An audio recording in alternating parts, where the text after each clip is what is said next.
I literally had today's video all rendered, finished up, edited, put together, about to upload it, but I just received a notification on my phone of some breaking news that we had to talk about today rather than waiting till tomorrow. Now, Kevin O'Connor of The Ringer put out an article today on the San Antonio Spurs, which he dropped such a juicy tidbit in it on LeBron James and his future. We have to discuss it, man. Now, O'Connor writes, there have been whispers mostly on social media about whether LeBron would consider the Spurs because of mutual respect between James and Popovich, but I've consistently heard from multiple league sources that LeBron only has 4 teams on his list: the Cavs, Lakers, Rockets, and 76ers. Bro, it's so funny. He put this in his article like casually, but do you guys realize what this means? If this is true, 4 teams, not the Spurs, not any of your other favorite teams, but the Lakers, Rockets, Sixers, or staying with the Cavs. Now, obviously, we've known the reports about the Lakers because LeBron has a house there and he's visited schools there. And I think he did something similar with the 76ers. While the Rockets, I don't know, the draw with the Rockets would be, obviously, they're a great team. And Chris Paul, he's buddies with them. But I don't know, man. Is LeBron really going to leave? Like, this list makes it seem more, like, viable that he might actually leave Cleveland again. I can't personally see it happening. But if they don't win the NBA Finals this year, then all bets are off. Honestly, my best guess, and this is just like what I've come up with in the last couple minutes, if they don't win the championship this year and the Houston Rockets don't either, if the Warriors win it again, I would guess LeBron, he would be a member of the Houston Rockets next year. Because if you look at Harden, Paul, and LeBron James, that is enough firepower to match up with the Golden State Warriors. Everybody knows it. I think LeBron might consider that if he really wants more championships. But easily the most fun place he would go would be the 76ers. Could you imagine playing with Ben Simmons and Joel Embiid? That would be so much dramatic fun. Like, that would be awesome. But let me know, where do you guys think LeBron's going? This just came down. Breaking news, 4 teams that are reportedly on the list of where LeBron would go next summer. Dude, that is crazy. The top story I wanted to talk about today, and we definitely will get to it, Boogie and AD. I had it all in line. I was prepared to lead off today's episode with that, but then last night, I was rudely interrupted by a possible Play of the Year candidate. You've got to see this. We've got to talk about this first, courtesy of DeMar DeRozan. 5.5. DeMar DeRozan, 6 to go, got all the way to the ball. Dominant, dynamite, detonates on Detroit. Now, there has been some wild plays this year. I mean, of course, we know Giannis basically jumped over a human being. We remember LeBron's block and game winner against Minnesota. Last week, Wesley Johnson's career was ended by James Harden's crossover, but this DeMar dunk, I mean, the ferocity, timing of it as well. I think they were down 1, correct? It was in the clutch. Like, who does that? He was probably pretty tired at the end of the 4th quarter.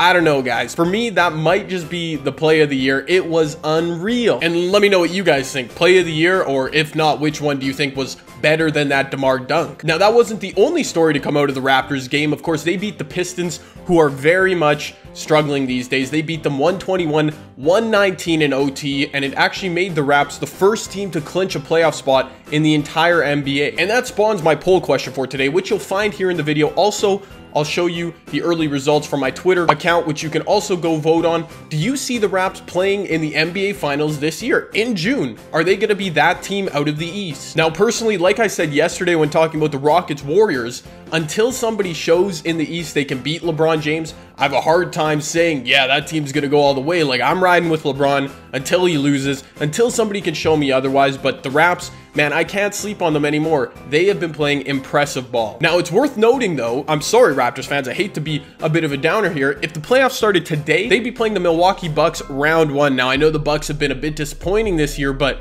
do you really want to run into Giannis round 1? Whoever does, man, that is going to be a brutal first round series. I don't know, I could smell an upset there, but I could also see the Raps in the finals. You guys help me make up my mind. I'm a bit convoluted. Now on to the biggest news story from last night in the NBA. It came down sometime last night, I can't really remember, after the Pelicans game, in which Anthony Davis says he believes DeMarcus Cousins will re-sign with the Pelicans this summer. Now the story does come from the New York Times, Mr. Mark Stein, and in response to the question about whether Boogie will re-sign, AD had this to say: "I hope so. That's a decision he has to make. I'm pretty confident that he'll stay. From what I've heard, he plans on it, but I'm going to keep selling the dream here. I'll be very involved. I want him here." sure. Now, the Pels were reportedly ready to offer DeMarcus a 5-year contract extension worth $175 million, but time will tell, I guess, if the Achilles injury and his subsequent rehab might have an effect on the Pelicans' decision, whether they want to commit long-term to Boogie or maybe they can give him a little bit less money in light of the injury. It's also worth noting that Anthony Davis only has 3 years remaining. He signed a big 5-year deal worth $128 million or something a few years ago.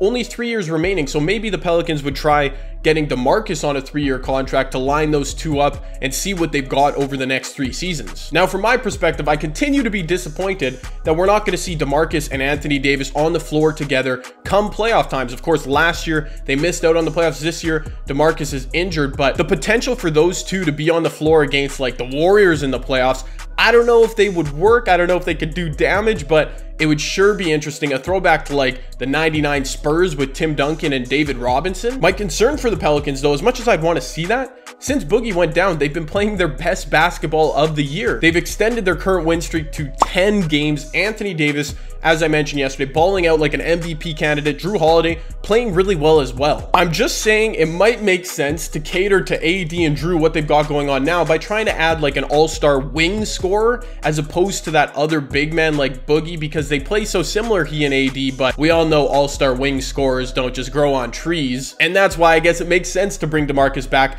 I'm just trying to look at this from a different perspective. Let me know what you think. It's obviously good for New Orleans, for NOLA, if DeMarcus can re-sign there, so hopefully that happens. AD seems pretty confident it will. All you Derrick Rose fans, I know there's a ton out there. Time to reinvest in the NBA, maybe buy a new jersey, a Minnesota Timberwolves jersey. ESPN reporting that D Rose is going to finish the season as a member of the T-Wolves. Rose, of course, the former MVP, played only 16 games with the Cavs this year and averaged a modest 9.8 points on like 44% shooting, but you'd expect him to slide into a similar role, playing 17 or 18 minutes a night with the T-Wolves, as they've got Jeff Teague starting, Jamal Crawford and Tyus Jones handling most of the load off the bench in terms of primary ball handling. My question is, whose minutes will D Rose take? Is he that much better than Tyus Jones or Jamal Crawford at this point? I'm not sure. Maybe he'll really only play 5 to 10 minutes a game, be a really spotty role player. I really don't believe this will have too much of an impact on the T-Wolves. They're playing pretty good. Obviously, he reconnects Rose with Jimmy Butler, Tom Thibodeau. Maybe they'll find some 2011 magic and he'll be all of a sudden a starter. I doubt that will happen, because in my perspective, watching a lot of Cavs games with him this year, the game is sort of passed Derek by because he doesn't shoot the perimeter jumper all that well, but he can still be a spark plug, give you some good minutes off the bench, maybe play some defense for the T-Wolves. We'll see if it has any effect on them come playoff time. Okay, this is a super serious issue, folks. Most serious one that I've talked about today, and it came down yesterday. I saw it. This is something people need to stop doing ASAP. Putting up billboards to recruit LeBron. Like, what are we doing here, folks? In LA yesterday, I think 4 billboards from like a really rich super fan, I guess, trying to recruit LeBron to LA. Now, I know they're kind of funny. LeBron laughed about the ones in Philly, but we need to stop this. If you think LeBron is going to make his decision based on a billboard, you're in for a bad surprise when he doesn't make his decision based off a billboard.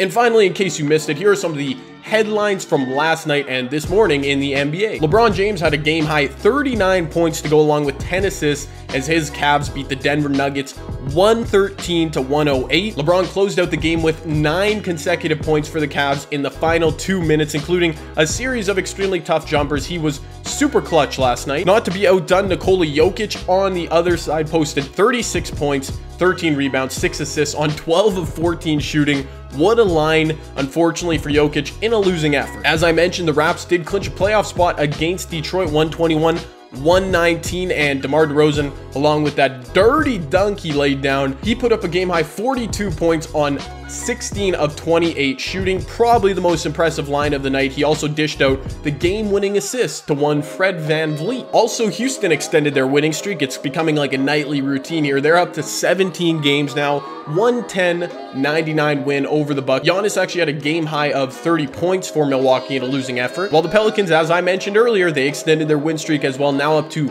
10 games, they were actually led by Nikola Mirotic, who had 26 points on 10 of 12 shooting off the bench. Worth noting definitely that AD actually left the game with a left ankle sprain. He was playing pretty well up till then. He had 17 points, I believe. X-rays did come back negative, which is a good sign, although they're waiting on an MRI. Apparently his ankle was pretty swollen. Hopefully it's just maybe a game or two off, that we can have a speedy recovery for Anthony Davis to get back on the court. And once again, I hope you enjoyed this type of video from me. Let me know what you think about the video itself down in the comment section. Also about each of these topics. What do you think about Anthony Davis and DeMarcus Cousins? What do you think about the Raptors? Are they that team from the East this year? And what is that DeMar DeRozan play? Am I overhyping it? I thought it was phenomenal. And finally, if you did enjoy the video, go ahead and drop a like on it down below. And if you feel so inclined, you can share it as well. Hope everybody has a fantastic rest of the day. That's all I got for this one.